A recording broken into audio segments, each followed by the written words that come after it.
नमस्कार। प्रभा साक्षी news network पर आप सभी का स्वागत है। केंद्रीय शिक्षा मंत्री धर्मेंद्र प्रधान ने इस्तीफा दे दिया और केंद्रीय मंत्रियों के साथ यानी जेपी नड्डा और डॉक्टर जितेंद्र सिंह के साथ सीजेपी के प्रतिनिधिमंडल की वार्ता के बाद आखिरकार सभी मुद्दों पर सहमति बन गई और जंतर मंतर पर चल रहा आंदोलन अब खत्म कर दिया गया।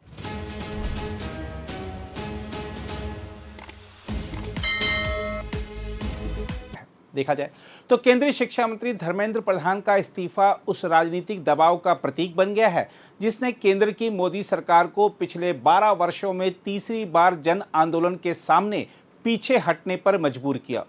इससे पहले नागरिकता संशोधन कानून और राष्ट्रीय नागरिक पंजी यानी सीएए और एनआरसी के खिलाफ देशव्यापी आंदोलन तथा 3 कृषि कानूनों के विरोध में चले किसान आंदोलन ने भी सरकार को अपने कदम वापस लेने के लिए विवश किया था। वहीं यदि नीतिगत मामलों से अलग सामाजिक दबाव की बात करें तो यौन उत्पीड़न के आरोपों के बाद जन दबाव में विदेश राज्य मंत्री एमजे अकबर का इस्तीफा भी इसी क्रम की एक महत्वपूर्ण कड़ी माना जाता है। इन सभी घटनाओं में एक समान राजनीतिक प्रवृत्ति स्पष्ट दिखाई देती है। मोदी सरकार शुरुआती दौर में विरोध को कमतर आंकती है, आंदोलन की नैतिक शक्ति को स्वीकार करने से बचती है और तब तक अपने रुख पर कायम रहती है जब तक विरोध की राजनीतिक कीमत पीछे हटने की कीमत से अधिक नहीं हो जाती। यही पैटर्न इस बार भी देखने को मिला जब प्रश्न पत्र लीक के मामलों से नाराज छात्रों और युवाओं का आंदोलन लगातार फैलता गया और अंततः शिक्षा मंत्री को पद छोड़ना पड़ा। सबसे पहला बड़ा उदाहरण नागरिकता संशोधन कानून और राष्ट्रीय नागरिक पंजी को लेकर सामने आया था।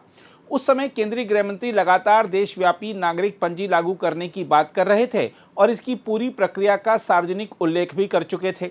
लेकिन व्यापक विरोध प्रदर्शन के बाद प्रधानमंत्री ने स्वयं यह कहा कि सरकार ने राष्ट्रीय नागरिक पंजी लागू करने का कोई निर्णय नहीं लिया है। औपचारिक रूप से कोई अधिसूचना वापस नहीं ली गई क्योंकि पूरे देश में इसे लागू करने की घोषणा ही नहीं हुई थी। लेकिन राजनीतिक दृष्टि से यह स्पष्ट संकेत था कि सरकार ने अपने कदम पीछे खींच लिए हैं और यह योजना ठंडे बस्ते में चली गई।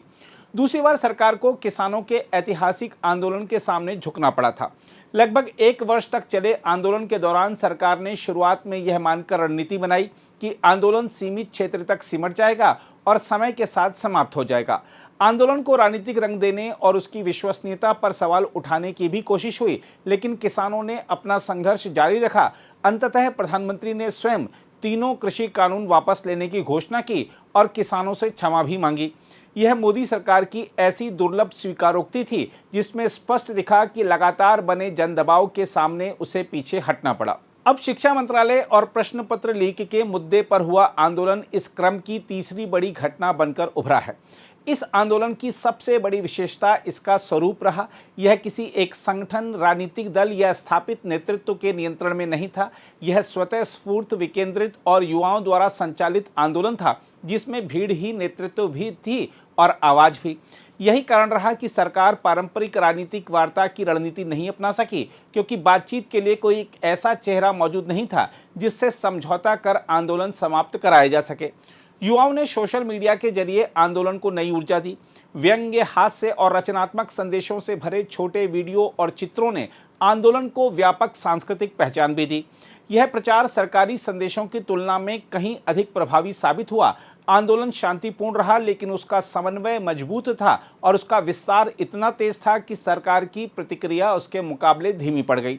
20 जुलाई की पुलिस कार्रवाई भी आंदोलन को रोकने की बजाय उसे और मजबूत करने वाली साबित हुई। सामान्यतः सरकारें ऐसे आंदोलनों से निपटने के लिए नेतृत्व को निशाना बनाती हैं, विरोधी समूहों में विभाजन पैदा करती हैं या समय के साथ आंदोलन के कमजोर पड़ने का इंतजार करती हैं। लेकिन इस बार युवाओं का आंदोलन इन सभी पारंपरिक राजनीतिक उपायों से काफ़ी हद तक अप्रभावित दिखाई दिया। यहाँ तक कि जब सामाजिक कार्यकर्ता सोनम वांगचुक ने अपना रुख नरम किया तब भी छात्रों ने शिक्षा मंत्री के इस्तीफे की मांग जारी रखी। इससे यह स्पष्ट हुआ कि आंदोलन किसी एक व्यक्ति पर निर्भर नहीं था। भारतीय जनता पार्टी के भीतर भी इस आंदोलन को लेकर असहजता का माहौल बताया जा रहा है। इसकी सबसे बड़ी वजह यह मानी जा रही है कि आंदोलन में बड़ी संख्या उन छात्रों और युवाओं की रही जो मध्यम और निम्न मध्यम वर्ग से आते हैं तथा जिन्हें पार्टी का पारंपरिक सामाजिक आधार माना जाता है। राजनीतिक विरोधियों के आंदोलनों को सरकार अक्सर वैचारिक या दलगत कहकर खारिज कर सकती है, लेकिन जब असंतोष अपने ही समर्थक वर्ग के बीच दिखाई देने लगे तो उसे नजरअंदाज करना कहीं अधिक कठिन हो जाता है। यही कारण है कि मोदी सरकार को पहली बार यह एहसास हुआ कि व्यवस्था के प्रति नाराजगी केवल विपक्षी क्षेत्रों तक सीमित नहीं रह गई है। राजनीतिक विश्लेषकों का मानना है कि इन 3 बड़े आंदोलनों ने केंद्र सरकार की कार्यशैली का एक व्यापक स्वरूप भी सामने रखा है।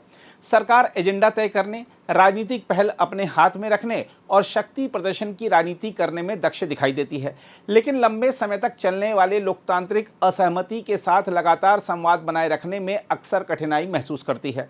ऐसा प्रतीत होता है कि वह तर्क और संवाद की अपेक्षा राजनीतिक दबाव बढ़ने के बाद ही अपने रुख में बदलाव करती है।